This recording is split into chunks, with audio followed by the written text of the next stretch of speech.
to go back to history, I mean, common sense will tell you, even European history. I'm not saying that Europeans are essentially bad or what, but a lot of their history and culture can somehow give you a guide on how badly they have treated Africans. They colonized Africa and enslaved a significant chunk of their population. Subsequently, if you take a look at even more recently, there's a lot of overt racism against Africans and just immigrants until today. Whether in Africa, especially in Europe, like let's say you take a look in Europe, for example, there are football matches and all that. You will hear racist, or you occasionally will hear racist chants against players that they don't like. For example, people are black, they'll call them monkeys. A lot of very overt racism. They don't even try to hide that racism because there's more freedom of speech in these countries. And even laws against racism don't work in these countries. There's always cases and instances of racism. You notice very, very obvious, and they don't even hide this type of racism. They don't even try to be polite. That is a very different, very brutal type of racism we're talking about. But in China, you see, for example, and also you must understand relations have been tense for years. This goes back all the way in history. You just can't change historical facts. The fact that Europeans, because Europeans has done a lot in the last in the last few hundred years, and it is normal for them to feel proud, to feel superior to other nations. Because when I'm saying Europeans are talking about Western Europeans, it's normal for them to think that they are intrinsically superior because of their history. But if you talk about covert racism and just plain and just a lack of common sense, right? There are always let's not talk about US. Talk about US. They were also part of the transatlantic slave trade. The African Americans were really only free somewhere. They have a bit more freedom. For example, the freedom to vote in the 1960s. I don't know exact date, but they only had the freedom to vote in the 1960s. Just visualize it. Just imagine it. So you can understand the mentality of the Europeans towards this group of minorities. Very naturally,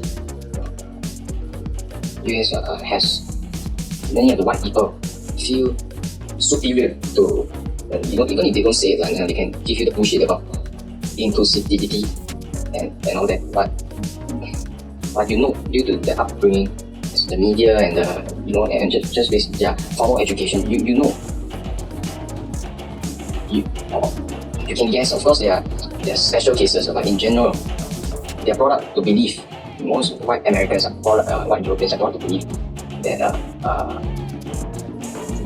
due to that, especially in America, because they have such a short history, they're brought up to believe that they're better than colored people, and if that mentality is challenged,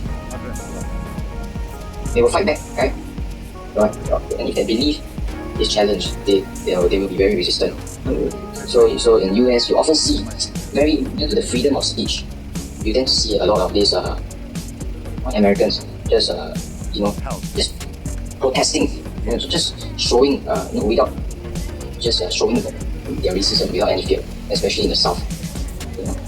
They don't even try to hide their nationalistic or their white nationalism and their hatred, or the hatred towards colored people. Even when this hatred has no reason at all. They were just brought up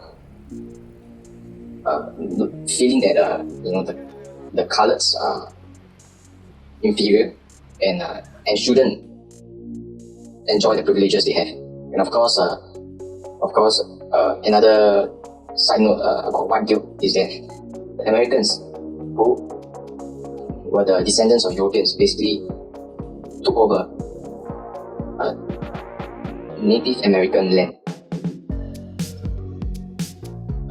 Take over land from Americans, whom they actually learned a lot of this farming from. So in fact, they also took over a large chunk of Mexico. Of course, and even today, they still exert a disproportionate influence on the Latin American countries.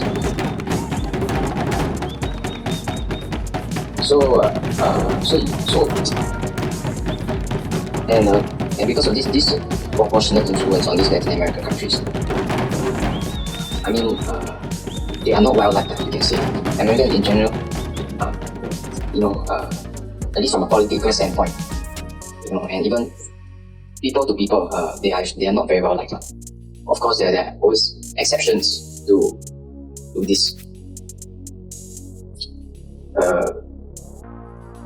I think, of course, especially in recent years, I think.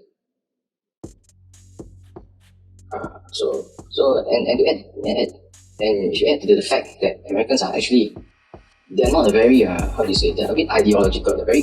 They're a bunch of very dogmatic and ideological people. Meaning to say that they are very into ideology, very dogmatic by nature. They believe in I'm talking about Americans, I'm talking about white Americans. So they are very they see the world in black and white terms, and they always believe that their country, and at least many of them, do believe in the superior values and politics, right? And they actually, many of them trust their own media. Of course, there's a minority, and of course, even though there's declining trust in American media, in general, for news about other countries, they do take the American media very seriously.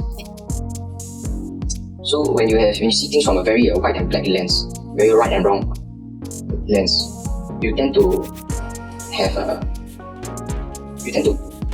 hold certain biases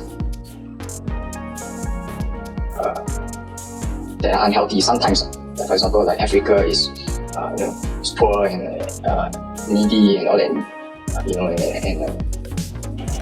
and because of that, they don't really try to find out more about other countries, because they're so comfortable in their own what do you call it? In their own territory. Why would you be concerned about or try to seek the truth about other territories? It's difficult to even understand your own country, let alone other countries.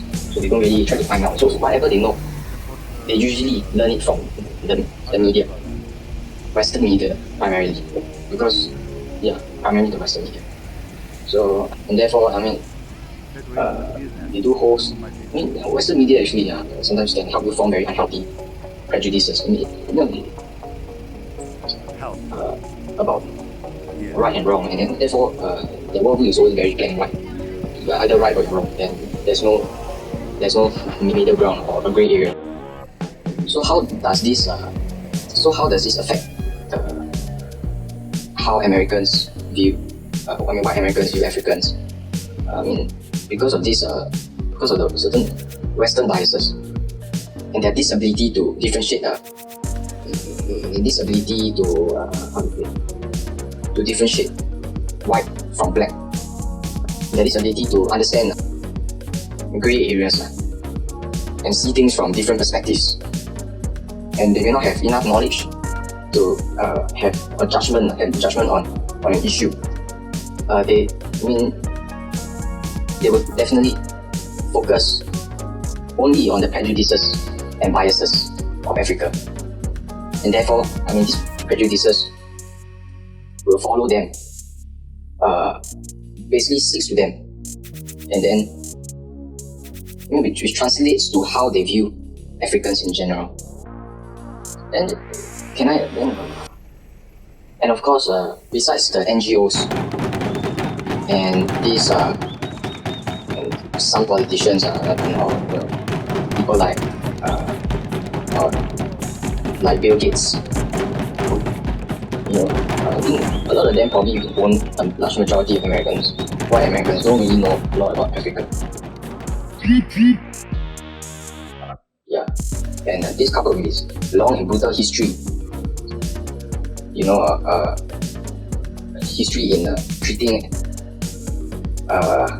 descendants of Africa.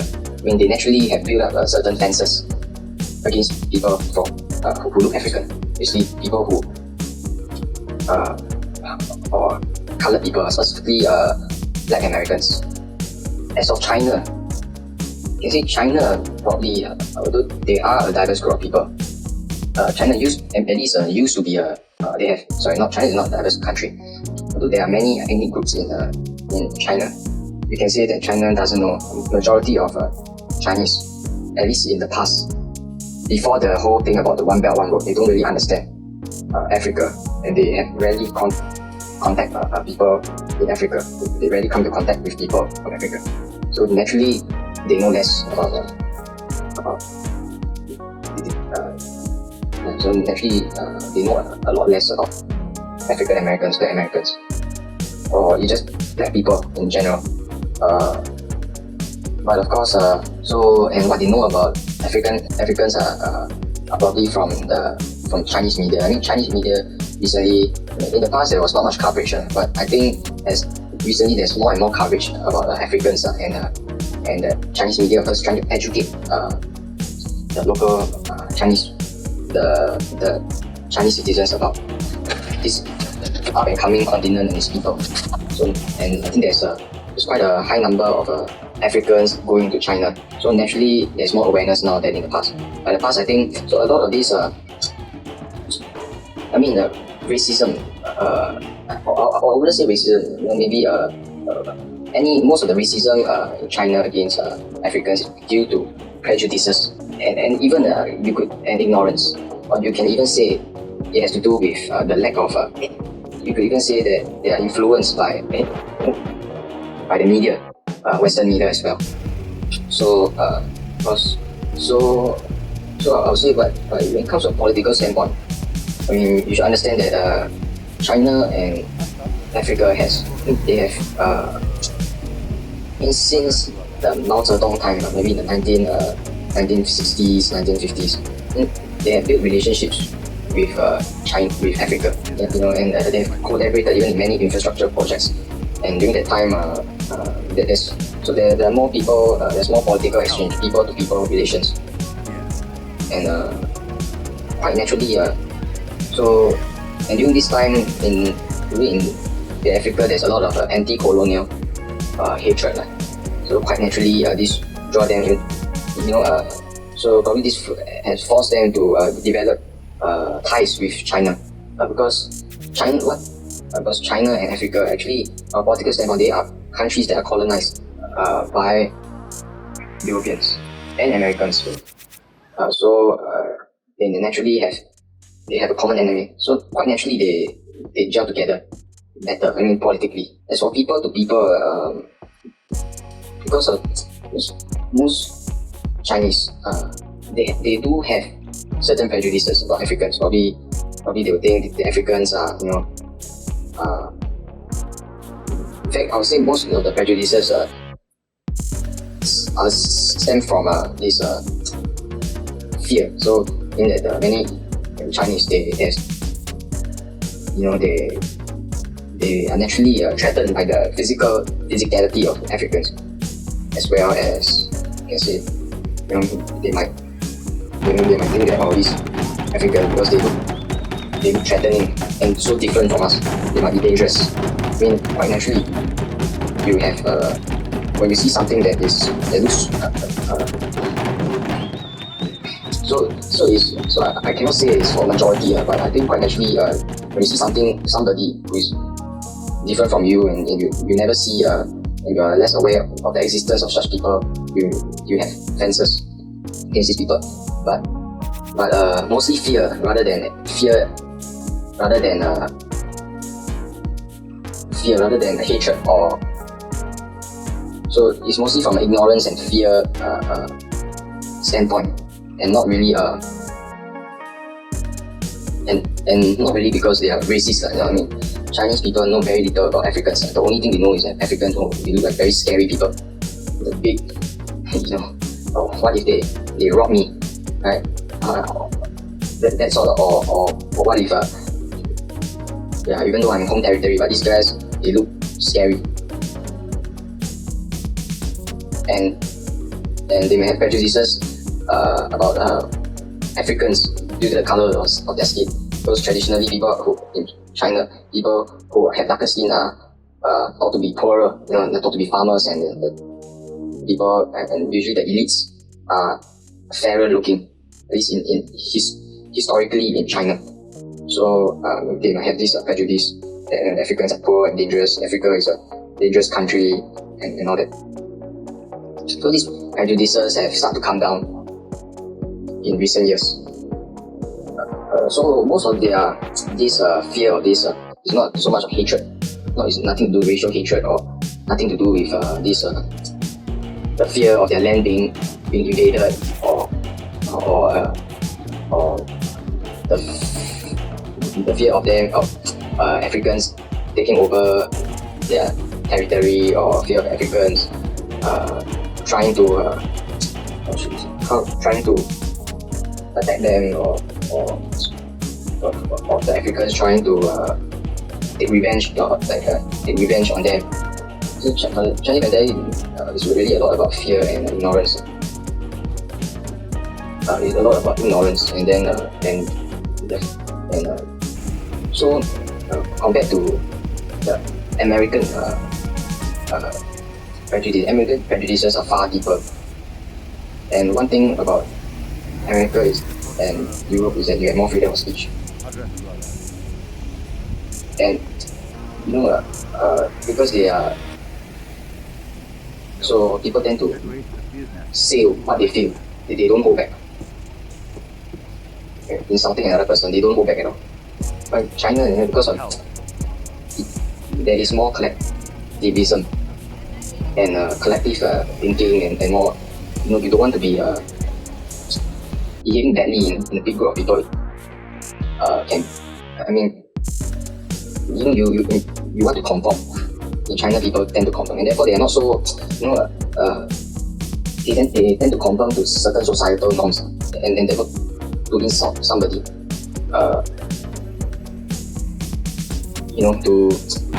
to show their racism overtly is shameful in the society, in the Chinese society. So it's very unlikely that when you're at a football game, you will start making racial slurs, or shouting racial slurs at a footballer, for example. That is very unlikely. And or on the street, we won't go and protest against the color of someone's skin on the street, or us so and so to go back to their country. In fact, Chinese people, due to the culture of conformity, and also they actually feel very proud. They actually don't mind. The culture is such that when someone visits you, it's actually a very honorable thing to have a foreign guest. Whether Africa or white people, of course, white people has more privileges. They held in a higher esteem, but Africans are also because Africans are after all foreigners, so they are actually there's a more welcoming attitude, and because of the culture, they are usually more welcoming of foreigners. So to say that China is a homogeneous, that China rejects Africans because they're a very homogeneous culture, I think that is really a very bad generalization and overstatement. Because if you look at Europeans in other countries, do they really go and mix with the locals, or do they usually prefer to stick to themselves? So racism has nothing to do with. So racism really has nothing to do with whether the culture is homogeneous or not. Racism stems from hatred, and sometimes ignorance. But really being homogeneous as a culture will not cause you to to hate on a particular race, or hate someone because of the colour of the skin, although they look a bit different. So that is quite a bad argument, really. Because you look at Europeans, do they really blend into other people's culture? Well, I don't think so. I would say many Africans actually blend very well in China.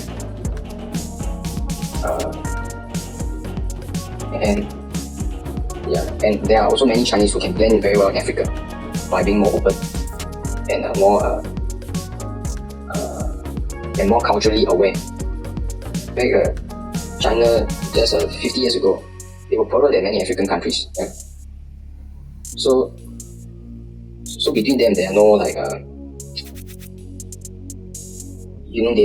they cannot be jealous of one another. So they understand that wealth is impermanent. China has come a long way. I have to say that they hate another country because they're poor and all that. It's just quite unlikely. I think if it was likely to be the case, I think it would probably be more likely for Europeans and Americans.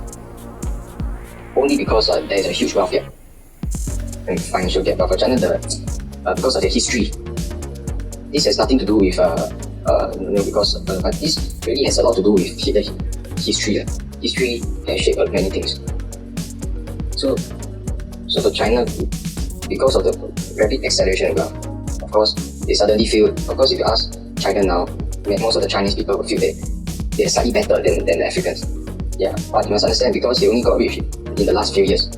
When during the China's president's time, he once experienced a poverty that was comparable to Africans back in 1950s, 60s, and also today. So he understands a lot. So because of this common suffering, China and Africa usually understands one another better. So when it comes to this, the issue of wealth, but for Americans and Europeans, they are, after the war, they have developed far quicker. So the wealth, they have already accumulated more wealth than the average European American, has more wealth than any African for tens of years, so hundreds of years. So quite naturally, they feel more superior. And when you are richer than a particular race for hundreds of years, you naturally feel more superior. This is just common sense. Of course, unless there is something in your culture or education that stops you from doing that. If not, being wealthier than another person naturally makes you feel more superior. You can talk about, it's not true for anybody, there's exceptions, but I can say, even for people who try to, I think, unless this person has no feelings, it's not anybody who has more wealth than another person naturally feels more superior. So I'll just conclude that because of history, politics, human-to-human interaction, and culture, plus the freedom of speech, I can tell you for a fact, the US and Europe, they are far more, even until today, they are far more racist towards Africans than any other nation or any other race or culture on the planet, mainly because of history and culture. So anybody who tells you differently has to be joking, or just doesn't understand the history and politics behind all of this. Then I would say that as more Africans and Middle Easterns make their way to Europe and America for better life, because the countries are ravaged by war, the more Europeans and Americans, the more dislike and hatred the Europeans and Americans will feel for China. Will feel for the Africans. This is just indisputable fact. So are the Europeans or Chinese more racist to America?